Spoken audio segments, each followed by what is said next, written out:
It's Talk Funny, a podcast by Mark Bailey and other comics from all over. We ended up in Japan because we heard the animals were singing the blues in Japan, not the band The Animals. The actual animals. The Talk Funny podcast from NagoyaRadio.com and Nagoya Comedy. Here's Mark Bailey. Mark Bailey and Mike Miller here on Talk Funny. So, Mike, I was talking before about my nightmare clinic stories, and the music's out of date. It's from the 60s, and the magazines are even worse, out of date. I was reading, it was like Time Magazine, it's something about a decathlon winner. Apparently, Bruce Jenner had a very successful year this year in sports. Oh, good. He's like a role model for men. Yeah, I've heard that. Yeah. Did you hear about the Beatles broke up? What? Yeah. Not the life form, the band. Oh, okay. Yeah, so I'm not saying the magazines are out of date or anything, but the first one I picked up was in Latin and the second one was in Greek. So I learned something interesting in a clinic. Did you hear about Moses bringing the tablets down from the mountain? That was kind of interesting. That was on page 10. Yeah, you know you're reading an old magazine when you're reading left to right? Yeah. The music was old, too. They had like Frank Sinatra and all this stuff from the 60s, and then when they had the jingle for the clinic, it was Gregorian chant. Yeah. Sita Clinic. Sita Clinic. Dominus. So he's Dominus. Let's talk about something you know nothing about. Angry drunks. I know nothing about drunks. And how you can't tell them they're drunk once they're drunk. I've never heard that before. You don't tell me how I feel. No. You don't tell me how I seem to you. Yeah, actually, that is okay. Because seem, that's actually what it means. To me, you seem drunk. You don't know how drunk I am. Yeah, I don't. I'm the one that doesn't know how drunk I am. That's true. That's what. Well, when you knocked over those people's drinks and fell on the floor, that was kind of a tip-off. Was that on your bucket list to do that? Yeah, we were at with Dennis, another Dennis Story, our old program director from Nagoya Radio, and we're at a bar. It's Mexican, and they have these tall test tube. Test tube. They're like plastic. They're plastic, though, right? Thankfully, right? Yeah, so they don't shatter. But people must knock them over all the time. Oh, yeah, because they're tall and very unbalanced, which is kind of like a lot of people I know. They can't have those in. They can't have those in Italian bars because people are using their hands. That's right. It would be over before it started. He knocked at least two of those over, and it's just beer everywhere. And he fell out of his chair. So I said something completely out of left field. I said, "I think you might have had enough, Dennis. You don't tell me when I've had enough. The police tell me when I've had enough." And my lawyer tells me when I've had enough. And after I left, the police came, because he was out of bounds and he was drunk and he wouldn't leave. And he accidentally popped a policeman in the chin. Yeah. Something you want to do when, with Japanese And you were police. telling me before that the woman who runs the bar was actually quite, she was quite upfront with you, and she was like, I just got to tell you, if you guys don't leave here in, like, what was it, 20 minutes or something, I'm calling the police. Yeah, she brought us coffee, said, "Coffee's on me. You make him drink that coffee, and you get out of here in 20 minutes. I am calling the police." And then the police showed up, but I wasn't there. What a coincidence. Good thing you weren't there. I mean, the thing is that most bar owners in Japan, they're cool. They don't want to deal with the police either, but they have no fewer options when someone's like, they refuse to leave. What are you going to do, right? Exactly, and the problem with angry drunks is we had a guy worked with us called Kilometers. I heard kilometers. Yeah. I could see for kilometers I and could see for kilometers. miles and miles and miles. And he would get drunk and insult everybody. He'd insult guys who invited us, the bar owner, the bar. What is this crap? This venue hasn't updated their website in 5 years. Call him Keith. So Keith, they invited us here, and this is not our show. We're guests. Tom Fallon's a good friend of ours. He was making fun of him. Then The guy who invited you to the show in the first place. He got kicked out before my set, and then I went up, and then afterwards, Keith called me. He called me and said, "I don't need you. He's just insulting me, and you're just a greedy Jew and all this stuff." And I said, "Yeah, we'll talk tomorrow. I'm probably not going to remember this at all." And the next day, I told him all the stuff that he did. Timmy was there. Timmy told him stuff he did. He goes, "Well, I don't remember that." "Oh, it's okay then. I don't remember that." Oh, I don't remember assassinating Kennedy. Well, Yeah. then we forgive you. Yeah. You see, that was the problem with Lee Harvey Oswald. He was sober when he killed JFK. If he'd been drunk, he'd just say, "I don't remember. I don't remember doing that. I don't remember." Isn't that the problem? Since you're doing things that you don't remember, right? Yeah. But yeah, I mean, this is a standard thing. I went camping with a guy who's like that. He gets really, he's the kind of guy who gets drunk and he really loves getting under people's skin and getting them angry, like no one else that we know. And then the next day, so we went camping, and he was getting under everyone's skin. And the problem is when you go camping, you set up and you're in a remote location. You come by car, you have a few drinks, you can't leave. You can't get back in your car and drive home.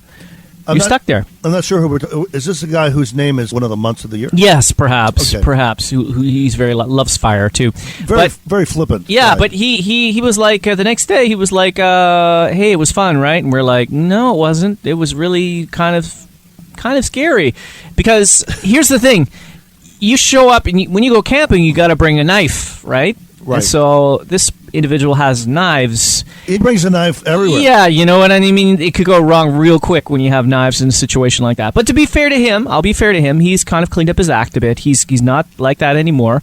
But, you got to be really careful when you're hanging out with, like, severe alcoholics, because you never know what they're going to do, right? Something in knives, alcohol, and fire. What's the problem? Yeah. What could go wrong? You can clean the knife with the alcohol, and then you singe it on the fire, and then you're ready for surgery. Clean the blood. Clean the blood off the knife. Yeah, there you go. It's like camping with David Koresh. He was more about the fire. He was on fire, literally. Yeah, I hate to say this, and I won't name names, but I don't drink out with a bunch of the guys as much anymore, because there's a couple of these guys. I don't know if we've talked about it on the podcast, but there's a guy who will say, Mike always talks great about you. Talks great about you, and this is a guy I've hired. The loop. Yeah. This is the drunken loop. But when he gets drunk, you cannot talk to him, and he'll say, "Tell me for the 13th time." No, but shut up, Mark. I want to tell you something about Mike. Okay, I have no idea what you're going to say now. Mm-hmm. So Mike talks about you, how great you are. He always saying that you're a great guy, and yeah, you just told me that 12 times. No, but he does. I witnessed I believe it. you. I witnessed it. You. I witnessed this man setting the guy up again and again and again, and he would just say exactly the same thing with no memory of having said it before. It was quite scary, because you realize how easy people can be programmed. Yeah. You were like David Koresh in that moment. I was like, wow, I can understand cults now. I'm a comic, so after a while, I'm going to have fun with it. Yeah. So I said, Mike, who's Mike? Well, he's standing right here. Yeah, he is, actually. He could tell me how great I am. I mean, you don't have to tell me that he said it. And he goes, so Mike was talking about you. What did he say? So after the 15th time I've heard it. Oh, what he said, he's talking about all the great things, and that you have a lot of good experience and everything. And really, I've never heard that. I don't believe you. I don't believe you. Well, no. Mike only says shitty things about me. He said that. No, he did say that. Really, that's the first I've heard of it. And we're both having a good time. After a while, he's like, shut up. Yeah. Mark, hey, can I speak? Apparently not. No. Can I speak? Hey, shut up. Shut up. So it's at that point. You were like, time to go. A rainstorm. Oh, it was pouring. Perfect. It was like what they call oame in Japan. It was like a big rain. But it was wasn't pouring. Raining, it wasn't raining then. No. The rainstorm saved me. That's right. And you're like, yeah, I got to go. I said, Mike, forgot something belongs to you in my office, so we walked away. Because it was just a loop. It was just... You know, things are going bad when Mark starts speaking French. That's when things are bad. He's like, Médée. He's like, excusez-moi, monsieur. Il est beaucoup local. And c'est fou. No, hey, shut up. Fou. Hey, shut up. Hey, shut up. Hey, shut up, Mark. Hey, shut up. Can I say something? Yeah. All right, go ahead. I've seen him do that a lot. Go ahead. Can I talk? Go ahead.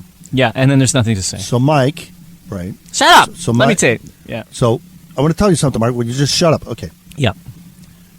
Boom, boom, boom, boom, boom. Tell me something new. Rufus song. Written by Stevie Wonder. Who's listening right now. He's listening right now. He can hear us his eyesight is bad. across the Pacific. Hearing's amazing. Yeah. So, Mark, I just want to tell you one thing. Just shut up. Listen. Okay. I said, is it about Mike? Shut up. Psychic. He knows You're I'm making fun of him, but I can't stop at this point. Yeah. Is this a bit? Yeah. It's the longest bit in history. It is almost a bit at that point. At this point, it's 22 minutes. Yeah. So, shut up. Shut up, Mark. I want to tell you. He's the bouquet, you're the tsukomi. Shut up, Mark. I want to tell you about Mike. Shut up! That Mike, I knew it. Shut up! That Mike says, what does he say? He always says that you're really great and he really respects you and all the great things you've done. Wow. Which Mike? He's right here. The one right here. Oh, okay. He's right here. So why are you telling me this? Shut up! Shut up. I just want to tell you. Can I talk? You know what? Can I say something? If this was a recording device, we would throw it away. But this is a human. Yes. So you have to just walk away and go, Yeah. You know what? I have anywhere else to be. Right. Yes. Well, he scared us after that. He scared us a lot because after that, he was... we basically said, the only thing, here's the thing. If you're with someone who's really, really drunk, this guy is he's the prototypical drunk. He's always like, let's go to the next place. Where are we going next? Where are we going? Let's keep going. Let's keep going all night. Let's go all night. And he's already at the point where he should go home, you know? It's like a cokehead. Yeah, basically. And so you've got to tell him, if you're in a group of people, we weren't that drunk, and we're like, you left, but the rest of us were together, and we're like, I would like to have one more. But we can't tell him that because he's going to come with us, right? Like, there's no way you can get rid of him. So you got to say, we're going... One more. Yes. Keyword. So you got to say to him, by the way, we're going home. And you got, we're all going home. And then you just kind of say, look, you send a mail. Okay, we're going to this bar. So we convinced him we were all going home. We're like, you got to get on the subway, man.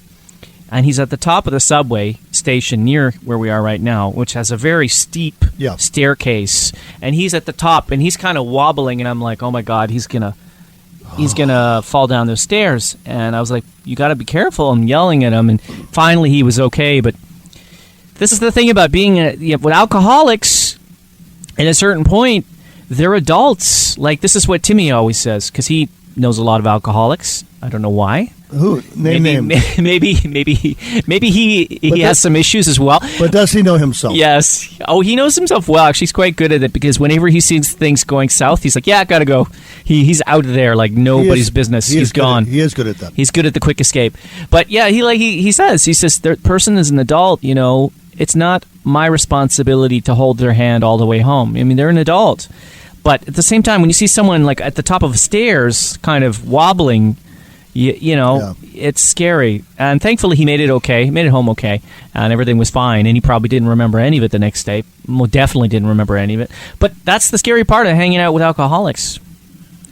Well, lucky for me, I've never hung out with alcoholics. No, he never. Not anonymous. Only anonymous alcoholics.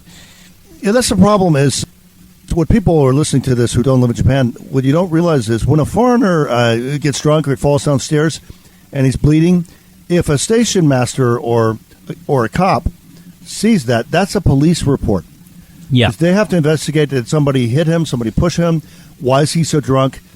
With Japanese, it happens all the time. You could lose your job, then they called your boss. Oh, by the way. They don't care if it's a Japanese where do you work? Where do you work? In the universe? Yeah.